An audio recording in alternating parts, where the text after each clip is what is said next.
وارجعك لنقطة كان ليه هو احتفال سياسي بحت وخطة محكمة لإرهاق ميزانية الدولة المصرية، لأن يا صديقي كان في معارك طويلة بين حكم الدولة الطولونية في مصر والحكم العباسي في بغداد، ومن شدة المعارك وإرهاقها على الخليفة الموفق أخضعته إنه يستقر بأحمد بن طولون على حكم مصر، ومن بعده الحكم ينتقل لولده خمراوي، معرفش إيه الاسم التقيل ده، كان سماها هيثم وخلاص، بشرط يتم دفع خراج مصر للدولة العباسية. لكن موقف الموفق ما كانش على هوى ابنه المعتضد، لكن ما كانش قادر يتكلم علشان ما يخالفش رأي أبوه. علشان كده يا صديقي استغل المعتضد موت أبوه الموفق وخاض الحرب تاني على مصر، وهنا المرة دي مش علشان الخراج وبس، ده علشان يسترد حكم بلاد النيل ويضمها تاني للخلافة العباسية. لكن جيش مصر في الوقت ده كان أقوى من الخلافة العباسية، وهنا يتغر خمراوي ابن أحمد بن طولون ويبدأ يخفض خراج مصر اللي كان بيرسله أبوه إلى التلت بدون أي أسباب واضحة. وعلشان الحرب كانت منهكة بين الطرفين واحنا في هدنة غير معلنة، أرسل خمراوي للخليفة رسالة يسترضي فيها مع بعض الهدايا الثمينة، وكتاب خاص يطلب فيه شرف النسب بين أسماء بنته الملقبة بقطر الندى وابن المعتضد. والمعتضد هنا يقبل الهدايا لكن يغير الخطة بشكل تام، مش هيجوز الواد للبت زي ما قلنا، ده المعتضد نفسه هو اللي هيتجوزها ويفلسع ابنه. وقال جملته المشهورة: لقد أراد خمراوي أن يصيدنا بشرك فأجمعت أمري على أن أصيده بشركه. وهنا تبدأ المؤامرة الفعلية. لكن وقتها لما عرفت قطر الندى إن هي هتتجوز المعتضد نفسه الرجل الطاعن في السن مش ابنه، زعلت جدا، لكن مش ده السبب الوحيد. لكن السبب الحقيقي يا صديقي إن قطر الندى كانت بتحب قائد الجيوش أبو عبد الله بن سعد، وما كانتش بتحبه سرا لأن هي كانت مخطوبة له بالفعل. فتخيلي يا صديقتي إن المفعوصة أم 10 سنوات مخطوبة وبتحب وهتتجوز وإحنا قاعدين. وعموما قبل ما نحسدها هي كانت حياتها قصيرة جدا، ماتت وهي سنها 22 سنة. علشان كده أبوها وعدها بحفل زفاف أسطوري ما شافتوش دولة الخلافة قبل كده ولا هيمر على أي حد في تاريخ البشرية. تعال نيجي للجد ونشوف محتويات جهاز العروسة كان عبارة عن إيه. يقول المقريزي إن خمراوي أخذ بتجهيز ابنته بجهاز كان يضاهي نعم الخلافة كلها، يعني غالبا ما سابش حاجة غير لما اشتراها لبنته، رغم إن مهر المعتضد كان بخس حبتين ولا يليق بمهر الخليفة، كان عبارة عن 1,000,000 درهم فضة. أول مشتريات جهاز العروسة كانت عبارة عن دكة من 4 قطع من الذهب عليها قبة من الذهب، مشبك في كل عين من التشابيك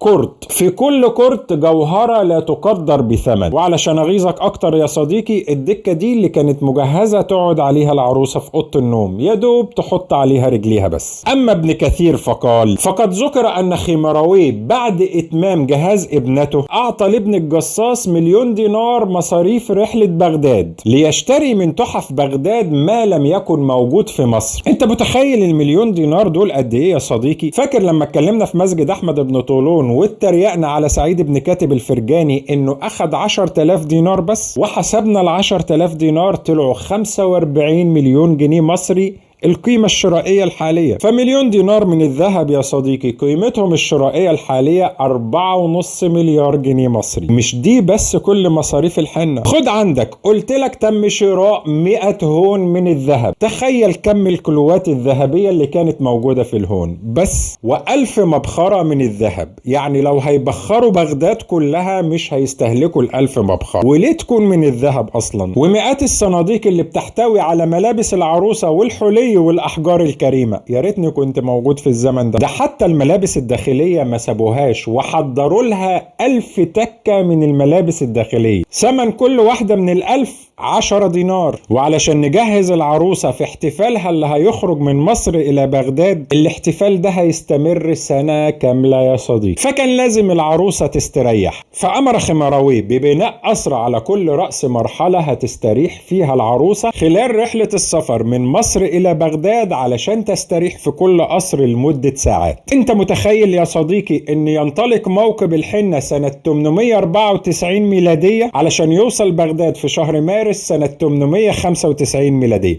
سنة كاملة بيحتفلوا ماشيين في الطريق بموكب كامل من الاحتفال، وهي على الهودج الخاص بها ومعها الجواري والوصيفات وجريتها الأساسية أم آسيا، وعلى الصفين الشعب بيهتف وبيغني وبيحتفل بقطر الندى وبأبوها اللي رفع راس مصر وهيجوز بنته للخليفة. تفتكر مصاريف الاحتفال خلصت على كده يا صديقي؟ ده خمراوي قام بإعطاء بنته قطر الندى 100,000 دينار مصاريف بوكت ماني، حاجة كده مصاريف ايديها، علشان البنت يا عيني لما تسافر بغداد ولقت حاجة نفسها فيها تشتريها. انت متخيل يا صديقي ان العروسة تاخد 450 مليون جنيه في ايديها بوكت ماني علشان تشتري اللي نفسها فيه؟ تخلص على كده المصاريف؟ لا، ده يدي الجصاص 400,000 دينار مكافأة للاحتفال.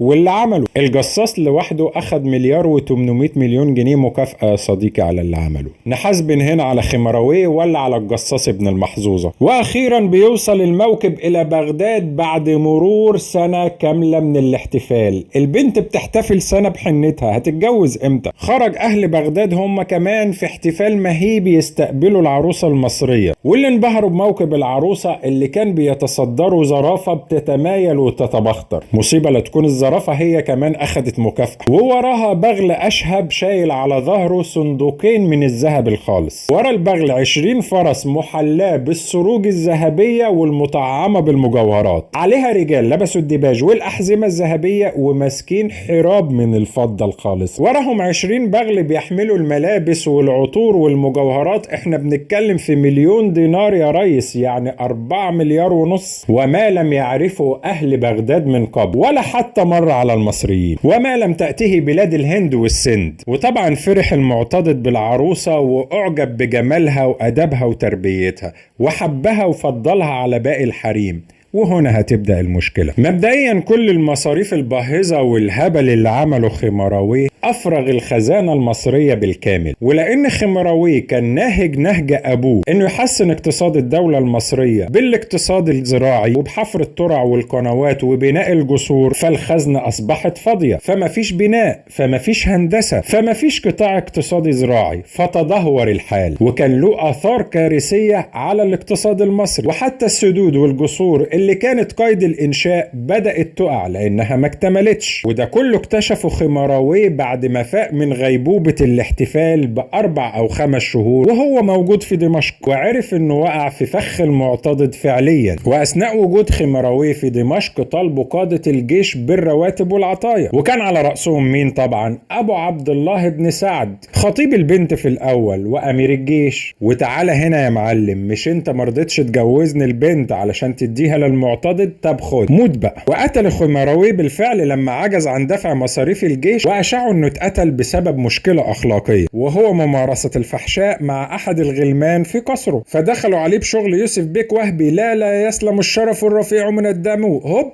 قتلوا علشان بعدها قطر الندى تعرف بموت أبيها فتحزن عليه جدا. وطبعا مع مشاكل داخل القصر من جوار المعتضد اللي حب البنت الصغيرة وفضلها على زوجاته، والمضايقات اللي حاولوا يعملوها معاها علشان تموت أسماء بعد 7 سنين من جوازها من المعتضد وتدفن في قصر الرصافة في بغداد وهي عندها 22 سنة. فحقيقي مش عارفين نفرح لقطر الندى ولا نزعل عليها. أشوفك على خير يا صديقي.